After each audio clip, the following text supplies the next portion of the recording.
Edgar naman sa Samar patay sa pananaga ng kapwa sikyo matapos ang mainit na pagtatalo. Detalye ng balita mula kay RH34 Jane Galit Bantayan. Jane, good morning. Patay ang isang head guard ng pagtatagain at pagsasaksakin pa ng nakalitan niyang kapwa security guard sa Calbayog City sa Samar. Ayon sa report ng PNP Calbayog, nangyaring krimen sa pinagtatrabahuan ng dalawa sa convenience center ng Puro 4, Barangay Kapuukan, Calbayog City sa Samar.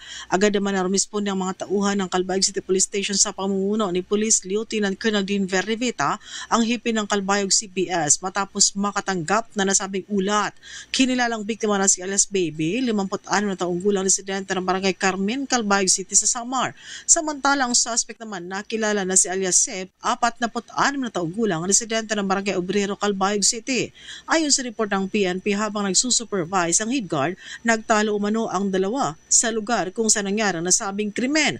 At dahil sa mainit na pagtatalo, umalis pansamantala ang nasabing biktima ng head guard at bumalik din ito sa lugar sakay ng motorsiklo, ngunit may dala na itong isang itak. Sa ulat pa ng Calbayog City Police Station, tinakang sakta ng biktima ang nasabing suspect sa pamamagitan ng pagtaga, ngunit nasugatan lamang ito sa braso. Agad naman nagumanti ang nang saksak ng suspect gamit ang isang kutsilyo.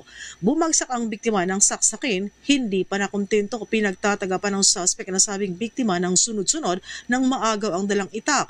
Habang nakahandusay na, brutal ang naging pagpatay. Ang biktima ay sinugod sa Calbayog District Hospital sakay ng BFP Rescue, ngunit diniklara itong dead on arrival ng doktor.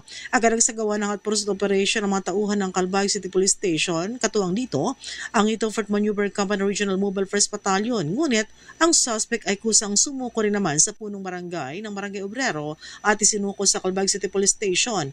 Sa kasalukuyan nakakulong ng sabing akusado at tinihanda na ang karampatang kaso laban dito. Mula sa Action Radio Katarman, RH34 Jane Galit Bantayan ng DZRH, una sa Pilipinas, una sa Pilipino. Salamat, Jane.